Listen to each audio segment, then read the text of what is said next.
everyone. Okay, this is our last talk for the afternoon, I believe. And it's on Ristretto, runtimes for JavaScript. We have Shane Stevens presenting this, and Shane is a software engineer at Google and a member of the Chrome team working on WebKit's implementation of CSS. He has previously been involved in other Floss-related projects, including libbogplay, I think I said that right, which is a library for synchronized playback of OGG media, the Anidex Fireflux plugin, and the Google Wave project as part of the API team. So welcome, Shane. We're looking forward to your talk. Thank you. So yes, I am a Googler working on Chrome, specifically on CSS and web animations. But actually, I've also got to admit that I have an unhealthy interest in type systems and in type theory. So I'm actually here to talk to you about an idea in that area called type contracts and an implementation of that idea in a library which is called Ristretto. I also need to apologise. I seem to have come down with a cold just this morning, so if I'm croaky or have to sneeze, I really do apologise. So a very quick introduction of the area is that type contracts are a way of providing things that look very much like static type signatures in a dynamic language, but without having to modify that language at all. And Ristretto is an implementation of type contracts for JavaScript. And I really need to thank Phil Wadler, who came up with the type contracts approach, and Sam Lee, who, as an intern at Google for the Chrome team, built a large part of the Ristretto library. Right, so an outline of this talk is that I'm first going to talk about the great debate between static and dynamic type systems, and how that debate motivates the idea of type contracts. Then I'm going to introduce what type contracts are in more detail and show off some of their features using Ristretto. Then I'm going to try and give you sort of a feel for how Ristretto works in the real world. I can't do a full real world demo because we just don't have enough time, but we'll do a little cut down one. And after that, I'll get into some of the details of how type contracts work, just a quick overview, at least how they work in Ristretto, and then I'll talk about some ideas for further extension of the idea. Right, so most of you have probably already chosen sides in the question of whether to program in a statically typed language like Haskell on the left, or a dynamically typed language like Python on the right. Even if you haven't chosen sides, you've almost certainly been involved in part of at least one heated argument about over which approach is better. So just so that we're all on the same page, a statically typed language is one that requires all of its things, variables, expressions, classes, functions, all that sort of stuff, to have an unchangeable type, which is knowable at compile time. On the other hand, a dynamically typed language operates under the assumption that programmers, they pretty much know what they're doing, and it tries to let people do pretty much anything to pretty much anything. So the type is mutable over the course of the program, of everything, or of many of the things. So I mean, based on these descriptions, it's pretty clear, right, that the dynamic approach is, hang on. Right, so based on these descriptions, it's pretty clear that the static approach is correct. And look, there's benefits to both approaches, and I actually want to go through some of the benefits and drawbacks that the two approaches provide. So advocates point to duck typing and similar things as one of the major advantages of a dynamically typed system. Duck typing is basically the ability to use any object in any scenario as long as it has the right interface. You know, people say if it quacks like a duck, then you can treat it like a duck. So this provides a lot of flexibility. It means that, that objects aren't required to declare their abilities up front. In fact, objects from one module can be used in another module without either module knowing about the other one's existence. You just need to have a little bit of repurposing going on in the middle.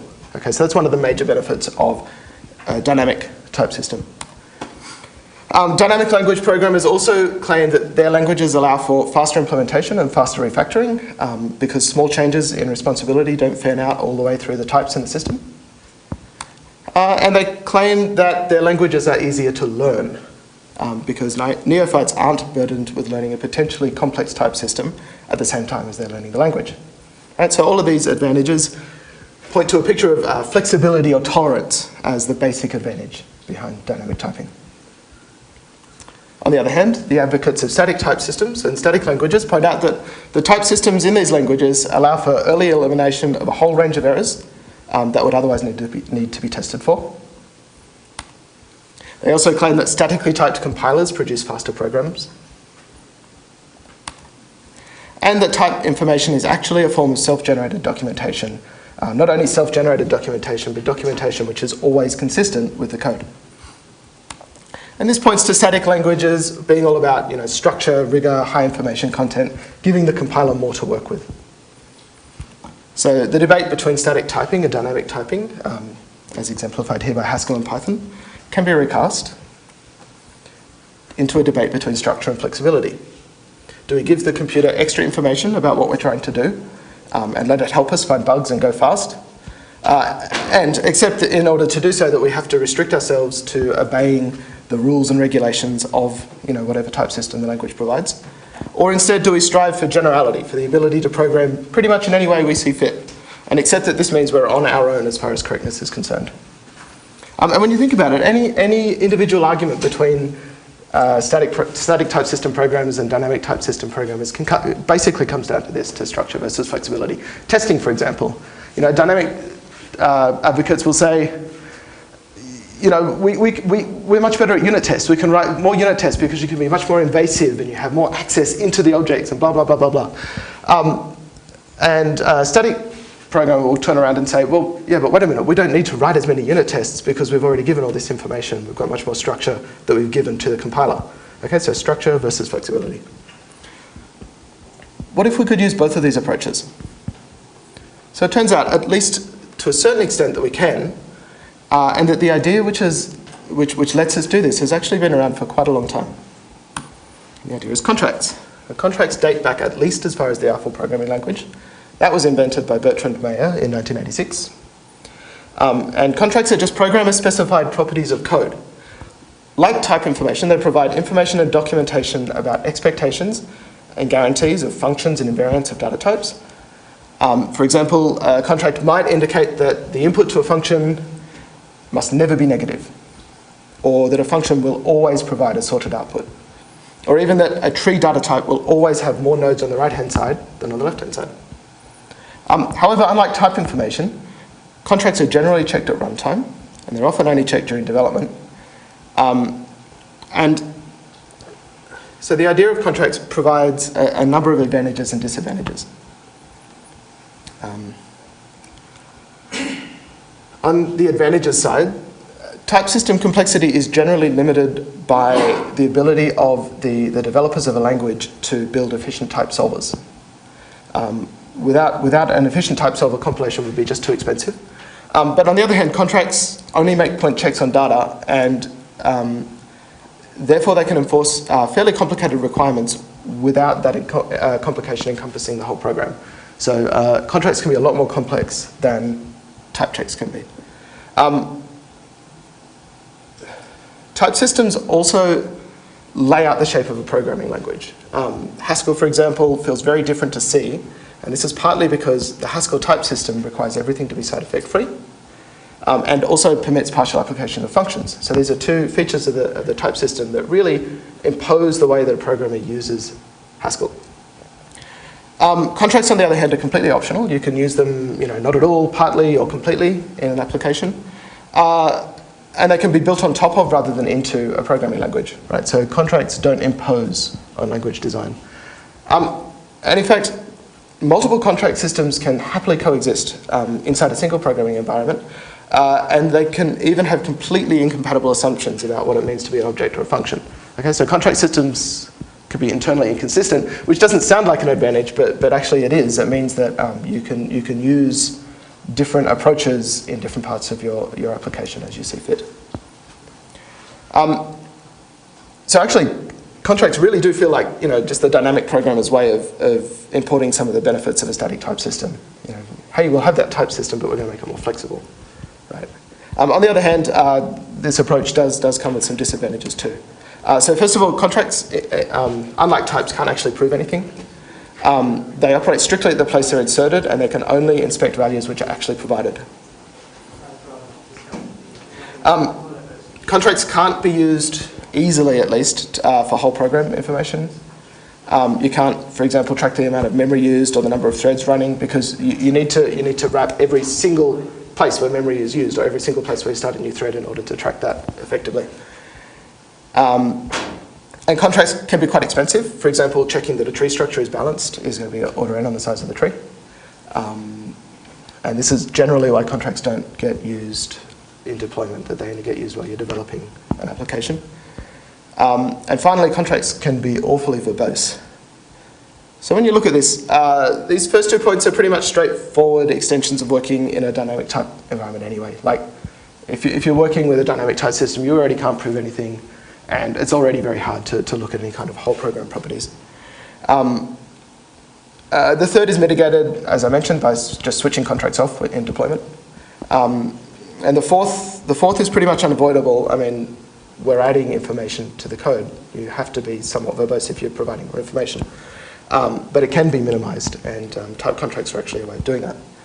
So let's have a look at what type contracts actually are. On this slide, up the top here we have an Eiffel contract. This is what contracts look like in Eiffel. This is talking about an implementation of a bank account object. And to understand what it says, you really need to understand details about that object, lots of details about that object. I mean, it's relying on all deposits, on balance, on this total method, which is on all deposits. If you don't know what these things are, then you don't really know what this contract is saying, okay? It's also very verbose. In general, it's just quite hard to read, quite hard to understand. A type contract, on the other hand, is a contract that looks just like a type signature. So here's one which looks like a Haskell type signature that says, you know, this method, do that thing. It takes an int, and then it takes another int, but yeah, that might be undefined, and it takes a method that converts strings to foos, and it returns bars. So it's much cleaner, much easier to understand. Generally, type contracts provide information which is more relevant at a glance. All right, so Ristretto. Ristretto is a type contract library for JavaScript. It's implemented entirely in JavaScript. It runs in the browser. It runs in Node. When I say it runs in the browser, I've only tested it in Chrome. Might run in Firefox. It includes a parser for Haskell-style types. It supports a wide variety of basic and advanced functions, which we'll go through in a minute. And not on this slide, but very, very important, is it's just a prototype. It's not at all ready for use in development. It's a proof of concept where we're trying to see if this approach works. So why would you go with this approach of runtime type contracts in a library that sits in the browser? There are actually some other approaches around. One example is the language Dart. Dart is a whole new language intended for browser development, and it has optional types. It effectively has type contracts built into the language. Okay, so why would you go with something like Ristretto instead of Dart? Dart requires you to change the way you write code. Okay, it's a big change. You have to switch to a new language. It's not at all clear that it's going to be widespread in the future. And furthermore, because the type contracts are built into Dart, they don't change. You get the set which the developers of Dart provided for you. So Ristretto is a lot easier to adopt and a lot more flexible in terms of what it can give you. Why would you use Ristretto instead of something like JS Compiler? JS Compiler is a backend that you can use, again, to provide type information in JavaScript, which is checked statically before the JavaScript is minified, and then sent to the browser.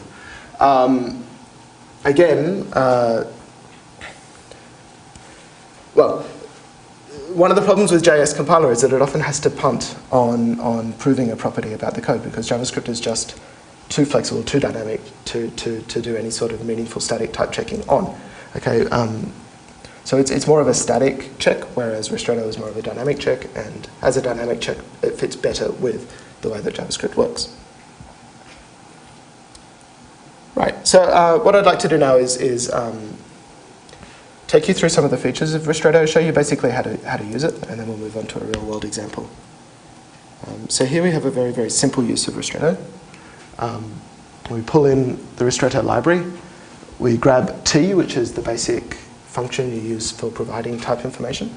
And then we take this function here, function A, B, return A plus B. Okay, this is a function that adds two things together.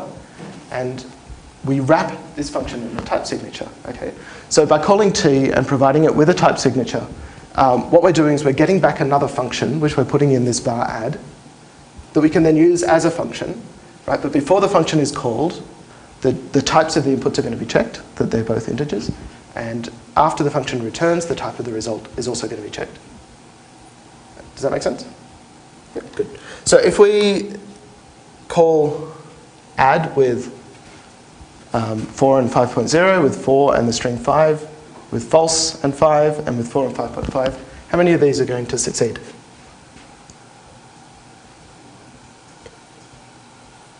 Who thinks none? Anyone think 1? Yeah, but you already know. It is in fact 1. JavaScript doesn't distinguish between numbers which are integers and numbers which are not integers. All we can do is check the immediate value that comes through and say, yeah, that's an int. You know, if I round this, it comes out at the same thing. It's an int. Okay, so this works, and these fail. And when these fail, you get a type error. So this says, in add, I expected a value of type int, but you gave me this string thing instead as the second parameter. You know, here, I expected an int, but you gave me false in that first parameter. And I expected an int, but you gave me a number that I couldn't use as an int. Fairly easy to use. I should say at this point as well that it's completely optional if you include Ristretto to use it on any or all of your functions. You can just take 3 or 4 of the critical ones and wrap them. You don't need to put it in everywhere. It's very tolerant of having some functions marked up with types and others not. So it's pretty non-invasive in terms of grabbing it and just starting to apply it to your code. Right, so what are some of the features? We support the basic types of int, num, string, and bool, which are fairly obvious, I think. We also support unit and 0. Unit says basically this function should only ever return undefined. Okay, so this is a valid use of an int to unit wrapping. This says that the function a will take an int and it won't return anything. And 0 says that the function won't have any input. So this function, no input from 0 to int, doesn't take anything and returns an int. Okay, so that's your typical getter and setter. Setter and getter. Yes, setter and getter. We also support... Yep. Why 0 there? The question was why 0 there? And the answer is we had to have something. We were kind of stealing the type specifications from Haskell. Haskell doesn't have any concept of a function call that doesn't take any inputs because everything's lazy in Haskell, right? So a function call that doesn't take any inputs in Haskell is just a value. So we had to have something. We decided to use 0 because there weren't any inputs. So OCaml would actually say unit there. And the follow-up was that OCaml would have used unit there. I think we played around with doing that and it didn't work very well. But maybe we could make it work, I'm not sure. But you've called it something else, like empty? Sylvia asks if we could have called it something else like empty. Yeah, sure, we could have. Like I said, this is just a prototype, so there's lots of scope. And the other thing about, the whole point of runtime type contracts is that if you don't like these, go and write your own. In fact, you can, like this stuff here, there's this little parser that runs that pulls all these values out and turns them into the contract objects, which are then applied. Right, so you don't even need to go and write all the contracts again. You can just write your own parser and use that. Right, it's very, very simple. We have nullable. What nullable says is whatever the type was that we're going to make nullable, it can now be that type or undefined. So here, this takes a nullable string and doesn't return anything. So the function, if there's a name, then say hello. Otherwise, say fine, then be anonymous. Okay, is an example of usage of nullable. We support functions. And a point I'd like to make here is when contracts the idea first sort of came into mainstream usage and was put into Eiffel and became popular, that was pretty much about the same time that the idea of functional languages and higher order functional programming was just starting to come into vogue. So I think Eiffel was released in 1986, Miranda was released in 1985, I think it was, and there was a proliferation of functional languages between 85 and 90, and then Haskell was released as a standard in 1990, and functional languages really only sort of took off and became popular after that point. Okay, so back when when contracts were being introduced, people didn't really understand just how much you could do with type systems. And so they went the way of other procedural idioms and tried to give you procedural contracts that looked like normal code. But this is just the tip of the iceberg, and we'll look at some more complicated examples later of some of the power that you can introduce into a language if you do use types as your idiom for providing contracts. This here, this says take an int and a function that converts ints to strings and return a string. Okay, and the interesting thing about this is that that Ristretto will check for you that the first input is an int. It won't do anything with the second input until you try and call it as a function. When you call it as a function, it will check for you that the thing you give it is an int. And then it'll check that the thing that it returns is a string, right? And then when you return from this function, again, it will check that the output of that is a string. So you can actually, you can put some quite sophisticated information about the parameters that you're providing to a function or an object, as we'll see in a minute, and be ensured that those are checked. But furthermore, those won't be checked until they can be checked. Okay, and it all just sort of operates under the hood. So object support at the moment is pretty primitive. We have like objects as records. This person object has a value, age, which is an int, and name, which is a string. Yep. In that first example, if the fun passed to the function passed to do it itself has a contract, will it check that its contract is int to string? The question was that in the first example of functions, if the function provided also had a contract, would it check that the two contracts match? The answer is no, it won't check that the two contracts will match, but it will attempt to apply both the contracts. So this is a pretty simple example, but in more complicated examples, you can have two contracts that don't look anything like each other, which will both apply to particular inputs and outputs, and they'll both be checked. So coming back to objects, they're a record with fields. You can extend objects to create other objects. So this is a type def of an employee object, which is everything in a person plus a field that says whether the employee is current, and a method fire that doesn't take any inputs and doesn't return any outputs. And here is an implementation that would match that contract. When you wrap an object in a contract, you get the checking forever. You're never able to assign an incompatible value to any field of that object. Question, is the U like a union, or what's the... The question is, on the syntax, is the U like a union? And the answer is yeah. It's basically take everything on the two sides and combine them together. I'm not sure what happens if you try and provide the same field on both sides. Probably we just crash. Okay, more types. We support lists. Lists in Ristretto are homogeneous, so you can't have lists of multiple different types. This list is restricted to only contain numbers. We support dictionaries, which are basically objects, which are also homogeneous. In JavaScript, dictionaries are implemented by objects, and the keys can only be strings, so we don't bother making you specify the key type. It can only be string anyway. Now these are really restrictive, right? Like lists in JavaScript, you can use lists for all sorts of purposes. You throw, an int, a string, and a bool in there, and then you pass them around and you use them as low-cost objects. You can't do that here because your lists have to be homogeneous. But that's fine. Just don't do that, right? Just don't use. You don't need to use these contracts if what you're trying to do doesn't match what we provide, or alternatively, write a contract which does provide that kind of check. This is a distinctly different feel from what happens in a statically typed language, where basically the type system requires that you only use the objects which are available in the type system. Okay, I want to move on to some of the more advanced things that we do with Ristretto. Again, this is all experimental. I don't know whether you really do want to do this in JavaScript. We just thought, hey, maybe we can, let's try it. So the first thing we support is currying. Normally with JavaScript, if you have a function, and you say this function has 3 inputs, and somebody calls with 1 input, well, the function goes through and the other 2 inputs are just undefined, right? If the function says it has 3 inputs and you call it with 4 inputs, the call goes through. The first 3 inputs get provided to the first 3 parameters, and everything else gets provided in an arguments object.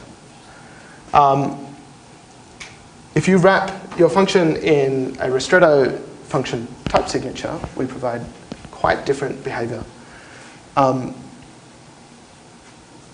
In this particular case, we have a function that has 3 inputs. It's a linear transform, a really simple sort of linear transform, right? You take an offset from 0, a gradient, and then an input. You multiply the input by the gradient, add the offset, and return the result. Okay, but if you call that function with only 2 arguments instead of 3, what you get back is another function. Right, and that function only takes 1 input, and it's basically, once you call that function, you get the result as if you'd called it with 32, 905, and the last input. This is called currying. It's pretty common in functional programming languages. If instead this was a bug and I had just forgotten to specify the last argument, I would have expected to get back an integer or number. And instead I'm getting back a function because I'm using this currying feature. Is there a way for me to declare at that line, hey, by the way, I'm expecting the return type to be a number? The question is, if this was just a bug and I forgot to add the 3rd parameter and I really want to know about that, can I? If say you return this into something else that uses another type contract that expects an integer, you'll know about it because it'll say, hey, I expected an int, but I got this weird function thing. So if you really care, what you can do is you can put a type declaration here. You can say Celsius to Fahrenheit equals T, open bracket, int, comma, that value, close bracket. Right, and that'll tell you straight away, right? So here you see an example of calling these partially applied functions in practice, and that's currying, right? And it's kind of cool that you can do this in JavaScript, under the hood, as it were. Another advanced feature that we supported, because hey, why not, is type variables. This says, take a list of something, I don't care what it is, but they all have to be the same thing. Take a function that takes those things, whatever they are, and returns something else. And this function is going to return a list of those something else's. Okay, so it's polymorphic on the type. Because this is just a map for anyone who's familiar with the map function, right? Map a function across a list, okay, but with homogeneous lists. The interesting thing about this in Ristretto is that when you write a type function like this, the values which are provided, where you say, I don't care what the type is, actually get locked away cryptographically inside an object. And the only things that can unlock them are things which take that particular type. So while you can't prove that, based on this type signature, any function that passes does map, you can prove that the only things that happen is that values are taken from that list, passed through that function, and put in that list. There's no other way to do anything with values on the input list. You can't, for example, generate new values and put them in the input list. You could, of course, delete values from the input list. And you can't generate any values of B except through that function. So it's kind of interesting that we can do that level of checking dynamically and at runtime. How are we going for time? About 20 minutes, is that right? 10 minutes, okay. Algebraic data types are another example. Algebraic data types are an idea that I encountered in Haskell, at least. I think they're probably from there or Miranda or something like that. ML. From ML, right, there you go. Quite an old idea. 1970. They basically say, rather than providing an object with a constructor and then you say, well, this object could actually be one of 2 or 3 different things, so I'll make it take a type field, and then based on what the type is, I'll have different constructors and blah, blah, blah, blah, blah. They give you a much more succinct way of doing this sort of thing. So we're declaring a tree here. And a tree, right, it either has nodes, which have 2 other trees hanging off them. This is a binary tree. Or it has leaves, which have an int, right? In this particular case, it's a binary tree of ints. Or they're empty. They're just leaf nodes which don't have any value associated with them, right? So that's what this says. A B tree is either empty, or it's a leaf with an integer value, or it's a node with a B tree on the left and a B tree on the right. Okay, you provide this to Ristretto, and what it gives you back is a B tree object that has 3 functions on it, which are constructors. btree.empty gives you an empty tree. btree.leaf gives you a leaf node. btree.node takes 2 other nodes and gives you back a tree. So it's pretty easy to use. Once you've produced them, you can you can test whether they're empty nodes, leaf nodes, or other nodes, and then based on the as value, as left, as right, you have convenient data accesses as well. And it's all restricted by contract and checked as you do it so that you can't accidentally build a leaf with a string instead of an int. Does that make sense? Cool. Because then, of course, what you do is pattern matching, right? So you could, if you were trying to find the depth of a tree, you could do this procedurally. Or you could say, you know what, if a tree's empty, the depth is 0. If it's a leaf node, the depth is 1. And if it's a node with something on the left and something on the right, then it's the larger of the depth on the left and the depth on the right, plus 1. Okay, so this is one of the, in my opinion, this is one of the nicest features of functional languages, which procedural languages just don't give you. But it turns out you can do it at runtime if you really want to. Okay, I'm gonna hurry through this real-world example so we can talk a little bit about how things work. So in this example, we're saying that we want to have buildings which we're eventually going to stick on a canvas. And we've decided that our buildings are going to be 4 ints, and those 4 ints are the x position, the y position, the width and the height. We've got a function here to add buildings. You give it your x and y position, your width and your height, and it just pushes it onto your list of buildings. And we've got a function to generate random buildings. You know, create a random number between 50 and 150, and another one the same for the width and the height. Scale your total width and your total height to make sure that you don't go off the edges. Use random a couple more times, get your x and y, return the whole thing. And then we're just going to loop a few times and add random buildings. All right. Quick sanity check. This is what our buildings object looks like. Looks pretty good. We'll stick it on a canvas. Get the canvas context, set the field style, loop through our buildings, and call field rect. Right? Let's see a quick screenshot of what that looks like. What happened? Anyone see the bug out of interest? No? Well, that's good, I guess. What was that? Go back. Nah. I mean, you might see it if we go back. Let's go back. So here's our code. There's our building. There's random building.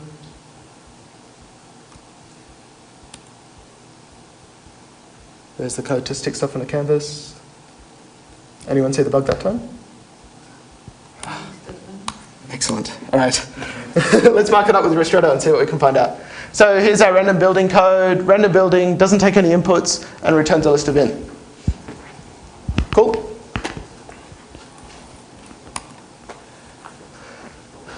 Our buildings are a list of lists of int.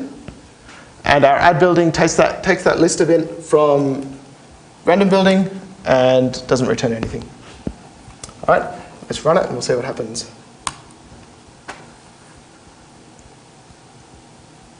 Oh yeah.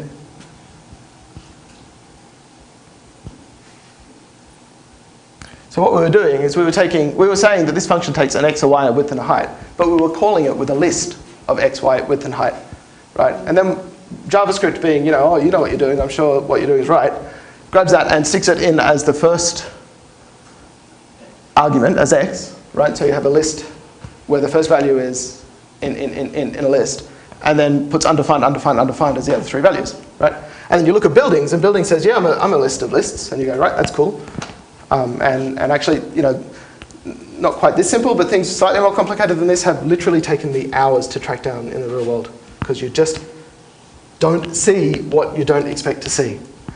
Ristretto will pick it up for you. You know, that function, it should only accept a single argument.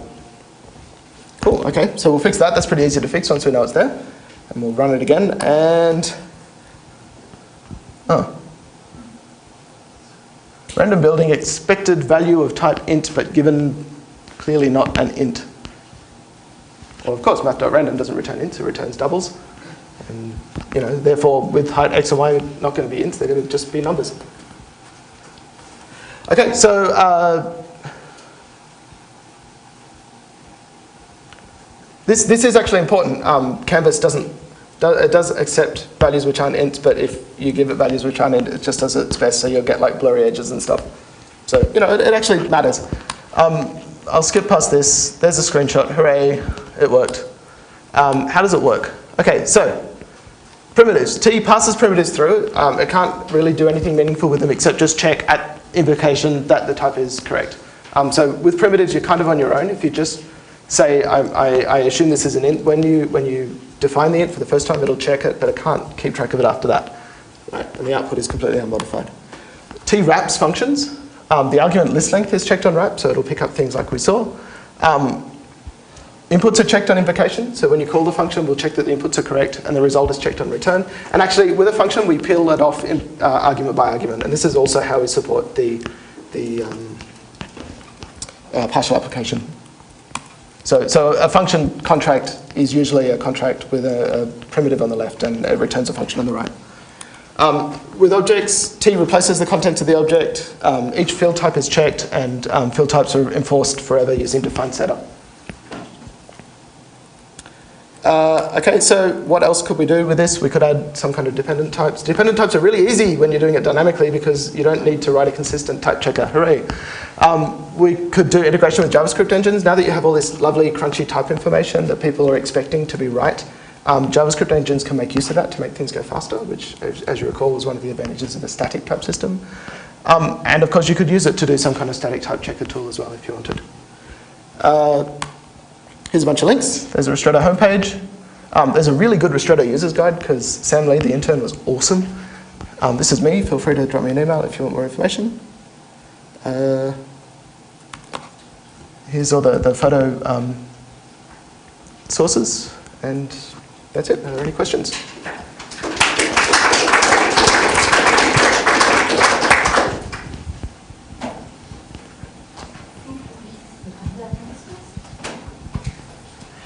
How slow is it? Very good question. I haven't measured. Okay, so I actually have. I just started using it in anger on some toy code that I was writing. It doesn't look very expensive, maybe a 10% overhead. But it's going to depend on what you're doing, of course. Yeah. Most of what you're doing these checks at runtime. Yep. But your checks are static expressions. Can you do more interesting things like one of the values has to be an even number, or one of the values has to be greater than one of the other values? Absolutely, you can. This is actually what dependent types will give you. But the answer is yes, you can. Not only can you do that, but somebody has already gone to the trouble of thinking about how you would express that as a type expression. So we can steal their Why work. do the type expression is what I'm saying? Why can't you just go x2 is greater than x1? I mean, you could. Right. If you wanted to do it that way, you could. But the nice thing about type systems is that they tend to be pretty consistent and easy to read and easy to parse once you know the secrets. Like, you can read one anywhere and know what it's saying. So I'd be more inclined to use an existing dependent type system or something like it, rather than just a bunch of ad hoc stuff. You said a couple of times that this isn't really ready for people to use. Can you give any comment on if you tried to use it, what would be likely to happen, and what you think the sort of future is like in the near future for that? Sure. Okay, so most likely what would happen is you would use it and you would get something completely random happening that you didn't expect, and you'd give up. If you're a little bit more persistent, you'd dig into why something completely random was happening. Has anyone ever written code for a compiler that has bugs? Yeah. Okay, you know the experience you get where you're writing the code and you go, well, is this my bug? Is this the compiler's bug? What's going on here? Right? You'll get that same sort of thing. It won't be quite as nasty because you'll actually be able to, you've got a lot more access to inspect what's going on. But it's that sort of feeling that you'll get at the moment, right? Because we're not 100% convinced that everything is done right. If you're more persistent and that's the sort of thing that really floats your boat, then you'll dig into Ristretto and you'll make it better. And that'll be awesome, right? Because then somebody else can come along and use it as an actual production-ready system. People working on improving it at the moment? The question was, are people working on improving it at the moment? The answer is me in my spare time sometimes, and I don't have much spare time. I noticed that it's all kind of just regular JavaScript syntax. You're using basically regular functional programming in order to make it work. Have you thought about converting it into some kind of pre-compiled system using a macro, say like what Sweet.js does? Because there's some downsides to having the whole expression kind of locked away in a string. Like, I can't check that syntax easily before running my code, and I can't get highlighting on that easily, and yeah, I mean, have you thought about actually kind of breaking that out and kind of mangling with the syntax a little bit and then kind of compiling it down to something that's valid.js? That's a really good question because the answer is yes, we have. Ristretto is in two parts. The thing that parses those strings is not at all, interleaved with the thing that does the checks. So it's well and truly ready for somebody to come along and do something like an augmented version of contracts.coffee, or I didn't catch what it was that you mentioned. Sweet.js, which is just like pre-compiled or macros for JavaScript. Right. It would actually be pretty easy to hook Ristretto into one of those systems, right? Because rather than having to produce those strings, you just generate the object calls directly. We haven't done the work to do that though.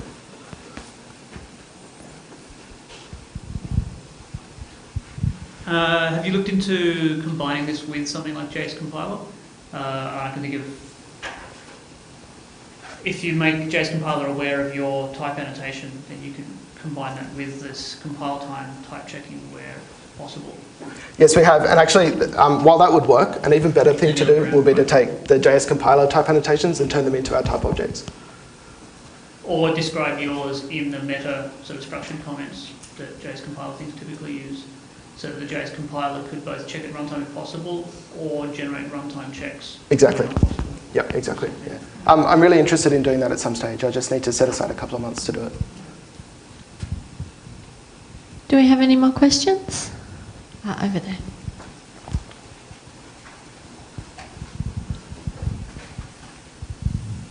Have you thought through maybe the dependent types to do something like what Perl does with the taint mode? Because in the web world, like having a string that comes from the user, it comes with different contexts, and if you're going to print it out on the page, you have to escape it and so on. Is that something that the type system could help? Absolutely, yeah. So we saw back here these type variables, and I said that these things were cryptographically locked away until you gave them to something which was able to unlock it, and you had to express in the type signature that this thing was able to unlock it. So you could definitely do something like that with tainted strings, right? You could lock them away, make sure that they could be passed around and put into objects and blah, blah, blah, blah, blah, but they could only be unlocked by, possibly even just a single function. That'd be cool. We should do that. One last question from anyone? Okay. Well, I'm sure you'd all like to join me in thanking Shane for an excellent talk about a very interesting new technology. Thank you very much. Okay, I believe we have the Penguin dinner next for those who are going to it. Otherwise, enjoy your evening.